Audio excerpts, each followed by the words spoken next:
नमस्कार बंधुरा आमार चैनेले समस्त बंधुदेर एवं समस्त दर्शकदेर जानाई स्वागत। देखुन आजकेर एटा एकटा लाल जामरुल गाछ आमी एक बछर आगे पुঁতেছিলাম। गाछटा कत सुंदर ग्रोथ हয়েছে এবং দেখুন এই গাছটার বয়স 1 বছর 3 মাস। দেখতে পাচ্ছেন নতুন নতুন পাতা গজিয়েছে। বর্ষায় একটা ডালও ভেঙে গেছে, কিন্তু দেখুন এই গাছটাকে আমি কিভাবে পরিচর্যা করি সেটা আপনাদেরকে দেখাবো। এটা গাছের গোড়া দেখতে পাচ্ছেন। আরেকটা শুরুতেই বলে নিই, এই যে লাল জামরুল গাছের পাতায় প্রচণ্ড হারে পোকা হয়। দেখতে পাচ্ছেন পোকা ঝাঁঝরা করেছে, কিন্তু স্প্রে করলে এই পোকাগুলো চলে যায়। আচ্ছা দেখুন নতুন কেমন ডগা গজিয়েছে গাছের। আচ্ছা এখানে আমি কিভাবে পরিচর্যা করি দেখুন। প্রথমে এই 2 কেজির মতো আমি খড়ের ভুসি সেটা নিয়েছি। তার মধ্যে 300 গ্রামের মতো দেখুন নিম পাতা শুকনো, আর নিয়েছি গরুর গোবর যেটাকে আমরা বলি জৈব সার, সেটা শুকনো সার অংশটা আমি নিয়েছি। তো এই তিনটেকে আমি একসাথে মিক্স করে আমি গাছের গোড়ায় দিয়ে দেবো, আর শেষে আমি 1 বালতি জল দিয়ে দেবো। তো দেখুন কিভাবে আমি এটাকে করেছি,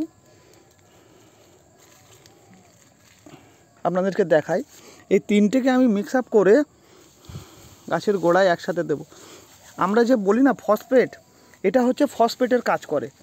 এটা ফসফেটের কাজ করে। এটা আমি গাছের গোড়ায় যখন দেব সাইডে, এটা হচ্ছে সেই খড়ের ভুসিটা ফসফেট, আর এটা হলো সেই খোল যেটা একদম জৈব, যার কোনো ভেজাল নেই। ঠিক আছে, দেখতে পাচ্ছেন। আর এই নিম পাতাটা কেন দেব?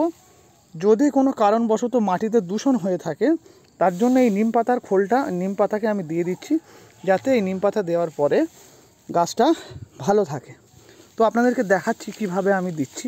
প্রথমত আমি এইগুলোকে বিছিয়ে দিলাম, এইভাবে সুন্দর করে বিছিয়ে দিলাম গাছের গোড়ায়।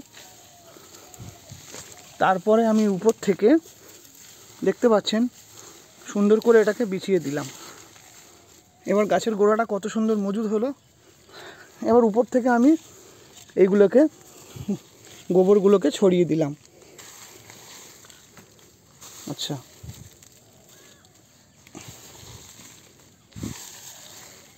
তারপরে আমি নিম পাতাগুলোকে এইভাবে উপরে দিয়ে দিলাম, গাছের গোড়াটা পুরো রেডি করে দিলাম। এবার আমি সব শেষে কি করব, 1 বালতি জল নিয়ে পুরো গাছটাকে আমি স্নান করিয়ে দেবো। দেখুন কিভাবে দিলাম। এইভাবে বন্ধুরা ঠিক আপনারা দেবেন, এইভাবে। এটা আগের বছরে এই গাছটাতে ফল এসেছিলো। এই গাছটার বয়স 1 বছর 4 মাস। দেখতে পাচ্ছেন কত সুন্দর একটা গাছ তৈরি হয়েছে। ঠিক আছে,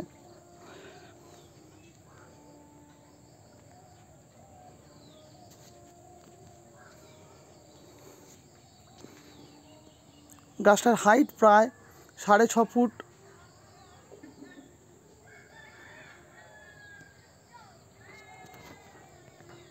জল দিয়ে 1 বালতি জল দিয়ে পুরো গাছটাকে স্নান করিয়ে দেবো। ঠিক যেমন করে বাচ্চা শিশুকে স্নান করায়, ঠিক এইভাবে আমি ছিটিয়ে দেবো। দেখতে পাচ্ছেন এইভাবে গাছটাকে স্নান করিয়ে দেবো।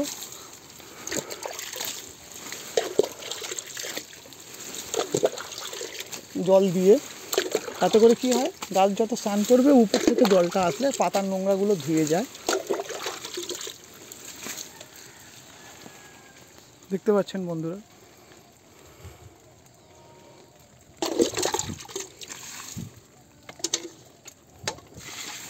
বন্ধুরা আপনারা বেশি করে শেয়ার করুন, আমার চ্যানেলে লাইক করুন। এরকম আরও ভিডিও বানানোর জন্য আমাকে আপনারা সাহায্য করুন।